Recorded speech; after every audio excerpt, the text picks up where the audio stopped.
Salut tout le monde, je vous fais cette vidéo aujourd'hui pour vous parler de mon parcours concret avec la numérologie, pour vous montrer avec un exemple concret, donc le mien, c'est quand même l'exemple que je connais le mieux parce que c'est du vécu, pour vous montrer de quelle manière la numérologie peut vous aider à être mieux dans votre vie de manière générale. Alors, juste pour rappel, donc moi j'ai commencé à me former en numérologie en 2016, et là depuis septembre dernier, septembre 2021, je ne pratique plus, je ne donne plus de consultations, mais excusez-moi, je vais faire ça souvent pendant la vidéo. Mais je me consacre vraiment à enseigner cette technique, cet outil, parce que je pense que, comme je le dis et je le répète, c'est vraiment un outil qui est hyper facile d'accès, c'est simple. Il faut juste des connaissances, en fait, c'est tout, que je vous transmets pendant les formations. Euh, mais c'est un outil simple qui permet vraiment, vraiment, vraiment d'améliorer sa vie, ses relations, de pouvoir aussi aider les autres. Et vraiment, j'aimerais, dans l'idéal, que cet outil soit entre les mains de tout le monde, parce que je pense que le quotidien serait tellement plus simple et plus joyeux, ainsi que nos relations, si tout le monde avait accès à ces informations qui sont vraiment à portée de tous, mais vraiment. Donc voilà, pour le petit rappel. Donc je vais vous raconter un petit peu voilà, mon parcours par rapport à tout ça. Voilà, je ne vais pas vous raconter toute ma vie parce que sinon on est là pendant 15 heures. J'adore parler donc il n'y aurait pas de souci. Mais je vais vraiment voilà, essayer de faire simple pour que vous puissiez voir quel genre d'informations ça apporte et comment, de quelle manière ça peut nous aider à nous sentir mieux, à nous éclairer nous-mêmes. Alors commençons par le commencement. Moi, depuis que je suis née, ça a toujours été compliqué pour moi émotionnellement. J'ai toujours été vraiment submergée par des flots et des flots et des flots d'émotions, mais même toute petite, aussi longtemps que je me souvienne, j'étais dans une espèce de souffrance dont on ne trouvait pas vraiment l'origine, il n'y avait pas vraiment d'explication. Euh, Durant ma scolarité, ça a toujours été compliqué parce qu'en fait, je me sentais différente. J'ai toujours senti que j'étais déphasée avec ce monde, que j'étais pas. Je sais pas, j'avais l'impression que je vivais pas sur la même planète que les autres. Je me sentais déconnectée, je me sentais vraiment pas en phase avec le monde dans lequel j'étais. Et je vous dis, j'étais vraiment gamine, hein, j'étais vraiment toute jeune, hein. Et c'était assez compliqué à vivre. Euh, et pour ça, pour ces raisons-là, j'ai quand même été persécutée, j'ai été harcelée, j'ai été mise à l'écart. Enfin voilà, c'était quand même assez compliqué à vivre, surtout que moi, mes émotions, elles me parlaient plus. Donc vous imaginez bien que c'était vraiment pas évident. Et ça renforçait cette idée de... Je me disais, mais qu'est-ce que je fous là? Qu'est-ce qui se passe, quoi? Je comprenais pas. Et puis j'étais une enfant qui était vachement ouverte sur les autres, qui était très empathique. J'étais vraiment toujours touchée par tout ce qui arrivait aux autres enfants.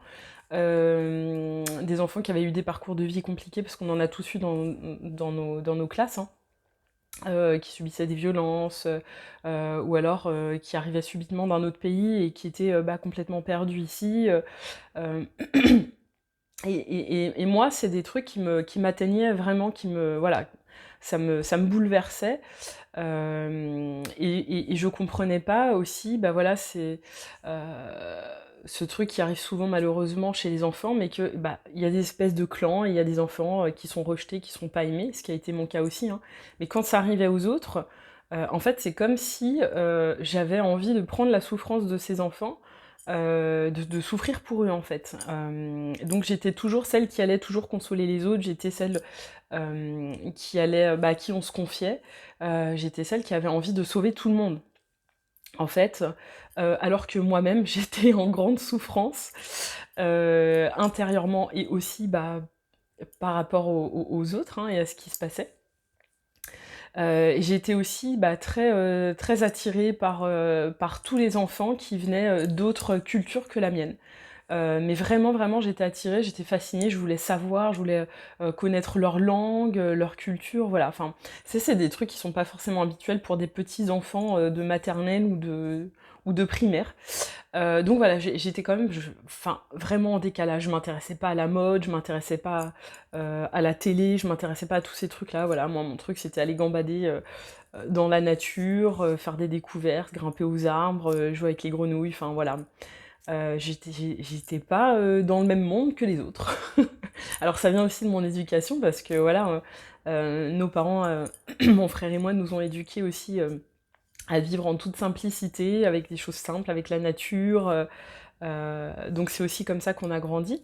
Mais au-delà de ça, c'est vraiment quelque chose qui faisait partie de moi. Et justement, mes parents étaient quand même assez désemparés face à toutes ces tempêtes émotionnelles, toutes ces fortes émotions, toutes ces angoisses, parce que j'ai été une enfant très, très, très, très, très angoissée, mais vraiment, quand je vous dis angoissée, mais un degré d'angoisse que vous pouvez pas imaginer. Donc ils ont essayé plein de choses hein, pour pouvoir m'aider, mais il n'y avait pas vraiment d'explication, il n'y avait pas vraiment de solution. Donc je trouve qu'ils ont quand même plutôt pas mal géré, hein, et je les remercie d'ailleurs. Euh, et puis bon, bref, voilà. Et puis après, bah, j'ai grandi, l'adolescence, tout ça. Bon, je suis partie un peu en freestyle comme tout le monde. Mais ça continuait, j'étais dans un espèce de mal-être permanent, je comprends pas le monde qui m'entoure, j'arrive pas... J'étais pas adaptée, en fait. Je me suis toujours sentie inadaptée au monde, en fait. Euh, et puis voilà, j'ai grandi, j'ai continué, avec toujours ce truc-là. Bon, j'ai bien fait la fiesta, je me suis bien éclatée malgré tout, vous inquiétez pas, j'ai pas eu une vie non plus, voilà. Il y avait ces phases-là, il y avait ces angoisses, tout ça, mais qui m'ont vraiment pourri la vie, qui m'ont vraiment freiné. Mais au-delà de ça, j'ai quand même réussi à bien m'amuser. Voilà, les gens qui me connaissent savent que je me suis bien amusée, j'ai bien fait la fête, il n'y a pas de souci là-dessus. Et puis après, j'ai fait mes études, je me suis embarquée dans des études bah, qui me plaisaient, qui me passionnaient, mais pareil, il n'y avait pas vraiment de sens. Et puis, niveau pro, j'ai vécu quand même 2 fois du harcèlement moral, 2 burn-out. Donc une fois à 23 ans et une fois à 27 ans. Et donc après mon premier burn-out, je me suis dit: «Ouais, enfin, ouais, faut quand même, bref, ça m'a voilà. Donc à 25 ans, j'ai commencé, à voir une psy, puis à commencer à m'ouvrir à plein d'autres thérapies. Et puis à 27 ans, la deuxième fois, deuxième burn-out, là, je me dis: «Non, non, mais là, il faut réfléchir, il y a un truc qui cloche, c'est pas normal, ça va pas du tout». Donc là, j'ai commencé vraiment, à vraiment, vraiment, pour de vrai, aller vers le développement personnel. J'ai commencé à me former, notamment, par exemple, en programmation neurolinguistique, en PNL, à des techniques de coaching, enfin voilà. Je me suis dit: «Il faut que j'écoute». J'ai ce truc-là qui me dit que j'ai envie d'aider les autres, j'avais pas envie d'aider les autres. À cette époque-là, j'avais envie de les sauver. J'avais envie de sauver la terre entière. Et je me suis dit: «Il faut que j'écoute ça, c'est plus fort que moi, ça m'appelle, je suis pas dans la bonne voie, il faut que je fasse un truc, où je vais pouvoir être utile, en fait». Et puis j'ai commencé à vraiment, donc depuis mes 25 ans, hein, à m'ouvrir à plein, plein, plein de pratiques spirituelles. Et à 29 ans, j'ai découvert la numérologie grâce à une amie. Et alors là, révélation. J'ai fait une formation, je me suis même pas posé la question, il y avait une formation, ça a démarré, je sais pas, peut-être 2-3 semaines après, bingo, allez hop, j'y vais, je sens qu'il faut que j'y aille, je sens que ce truc-là, ça va m'enrichir. Moi j'adore apprendre, donc je suis fan de plein, plein, plein de découvertes. Donc je me suis embarquée dans cette formation en numérologie, donc c'était en 2016. Et là j'ai tout compris, j'ai compris toute ma vie. En fait, quand j'ai fait mon thème et que j'ai vu, le nombre de 9 que j'avais dans mon thème, j'ai compris pourquoi j'avais vécu tout ça. En fait, ça a mis du sens dans ce que j'avais vécu et ça m'a aidée à m'accepter, en fait. Je me suis dit: «Mais en fait, ça sert à rien, je vais pas passer des années en thérapie à essayer de guérir des trucs qui sont pas à guérir puisque quelque part, ça fait partie de qui je suis». Alors pour vous expliquer, le 9, qu'est-ce que c'est? Le 9, c'est tout ce qui est l'altruisme, l'empathie, la générosité, mais c'est aussi toute cette partie connexion spirituelle. En fait, les 9, si vous voulez, enfin le nombre 9, c'est vraiment le nombre de la connexion spirituelle, et le 9, il est plus là-haut que sur Terre, en fait. Et comme moi, j'en ai plein, plein, plein, plein, plein partout dans mon thème, clairement, j'ai compris, oui, et une remarque qu'on me faisait tout le temps à l'école, c'est Marine est dans la lune, Marine est dans les nuages, Marine est dans... En fait, j'étais tout le temps à l'ouest, j'étais jamais sur Terre. Mais j'ai compris, c'était le 9, puisque le 9, il est vraiment là-haut, il vit plus là-haut que sur Terre, en fait. Il est plus dans une vibration spirituelle que dans une vibration matérielle, en fait. Donc j'ai compris pourquoi je me sentais comme ça en décalage avec les autres, j'ai compris pourquoi j'avais ce besoin d'aller vers d'autres cultures, de me nourrir de tout ce qui était différent de ce que moi j'avais connu. J'ai compris pourquoi je me sentais frère, enfin je parle vraiment de l'esprit de fraternité avec tous les êtres humains de tous les continents, et que je ne comprenais pas je peux pas, et aujourd'hui encore, comprendre que ça soit pas le ressenti de tout le monde. Euh, voilà, il y a plein de choses comme ça qui me dépassaient. Je me disais, mais enfin, t'es bizarre, t'es pas comme les autres, tu rentres pas dans le moule, tu rentres pas dans les cases, pourquoi tu supportes pas à ce point-là d'être privé de ta liberté et en fait, j'ai compris que ça faisait partie de moi, de mon essence. Le 9, c'est la liberté ultime, la liberté suprême. Le 9, voilà, c'est la fraternité, c'est la générosité, c'est la connexion spirituelle, comme je vous le disais, et c'est aussi tout ce qui est lié aux soins. Donc là, j'ai commencé à comprendre qu'effectivement, j'avais quelque chose à faire vis-à-vis des autres, que je pouvais les aider, que mon chemin de vie, c'était d'abord de moi expérimenter, de vivre les choses, de les expérimenter pour ensuite pouvoir aider les gens, parce que moi, j'avais vécu des choses. Donc c'est vraiment un chemin d'expérience, et c'est aussi le nombre des personnes qui sont là pour transmettre, pour enseigner.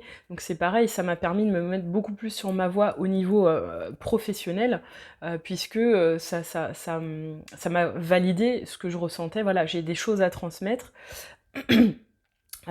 J'ai C'est aussi une manière d'aider les autres, en fait, et puis le soin énergétique, bah, on est totalement dans du neuf puisqu'on soigne en étant connecté à là-haut.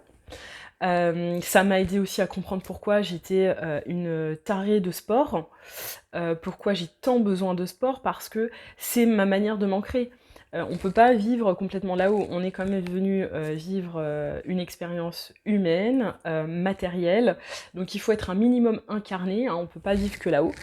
Et faire du sport, être dans la nature, aller voir les arbres, se connecter à tout ça, c'est aussi ma manière d'être connectée à cette vie-là, d'être connectée à la matière, au corps.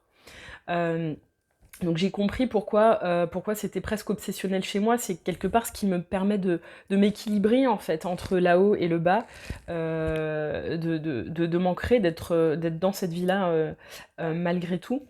Euh, et point très très très très très important, le 9, c'est tout ce qui concerne l'émotion et la sensibilité. Et dans mon cas, comme il y en a beaucoup, c'est hyper émotivité, hyper sensibilité. Donc ça c'est pareil, mais ça a été une révélation. Je me suis dit, mais en fait, je suis pas anormale. Je suis comme ça, c'est comme ça que je suis. Donc je vais commencer par m'accepter, par arrêter de chercher le pourquoi du comment je suis comme ça, parce qu'en fait il n'y a pas réellement une cause, je suis venue comme ça pour de bonnes raisons, et j'ai commencé à me dire, ok, qu'est-ce que ça m'apporte, cette hypersensibilité, cette hyperémotivité. Alors je vous cache pas que c'est aussi un fardeau quand même parfois, aujourd'hui encore, mais par contre c'est aussi ce qui m'aide à faire bien mon travail. J'ai une manière de ressentir les choses, de voir les choses, euh, qui m'aide à accompagner les gens, qui m'aide aussi à recevoir très facilement les informations quand je canalise, voilà. Donc je me suis dit, ok, il y a ça, plutôt que d'essayer de le virer, de le guérir, de l'étouffer, bah accepte-le et vois quelles sont les ressources que tu peux en tirer. Donc en fait, ça a changé vraiment toute ma façon de voir ma vie, de vivre ma vie, de comprendre ma vie, de comprendre les expériences que j'ai vécues, de me comprendre en fait, tout simplement. Et le 9 n'aime pas les cases, n'aime pas les normes, il n'aime pas l'idée de barrière, l'idée de frontière. Et pour les personnes que j'accompagne, je pense que tout au moins une fois, vous m'avez entendu vous inviter à sortir des cases dans lesquelles on veut vous mettre. Parce que je pense réellement qu'il n'y a pas de cases et que, en fait, voilà, c'est quelque chose qui n'est pas forcément sain de vouloir rentrer dans le moule, tout ça. Et Moi, c'est l'erreur que j'ai fait pendant des années tant que je ne savais pas ça, c'est que j'ai voulu en fait, je sentais que c'était pas bon pour moi de rentrer dans ce moule de la société. J'y suis jamais arrivée. J'essayais mais en me disant: «Mais pourquoi je fais ça?» Mais j'ai quand même un peu essayé, hein. Mais en même temps, je sentais que c'était pas moi, c'était pas moi, ça me correspondait pas et ça correspondait pas à mes idéaux, à ma façon de voir le monde, de voir les choses, en fait. Donc ça, c'est pareil, j'ai arrêté. Je me suis dit: «Voilà, on n'est pas fait pour» enfin, ma conviction, c'est qu'on n'est pas fait pour entrer dans les moules. Comme je dis souvent, les moules, c'est pour les tartes. Je suis pas une tarte, on n'est pas des tartes, on n'est pas des gâteaux. Hem et j'ai arrêté comme ça de vouloir absolument coller à des schémas que la société nous impose et autres. Heu, Même si, toutes ces années-là, je le savais, et ben, c'est comme si quand j'ai découvert que c'était mon essence quelque part de vivre de cette manière-là, j'ai pu l'accepter. J'ai pu l'accepter, j'ai pu l'incarner, j'ai pu le vivre, en fait. Et du coup, j'ai arrêté de vouloir me changer. Alors effectivement, il y a des choses quand on a des choses en soi qui nous bloquent, qui nous freinent, qui nous font mal et qui se répètent, tout ça, il faut aller voir. Bien évidemment, il faut aller voir. On a toujours moyen de transformer certaines choses.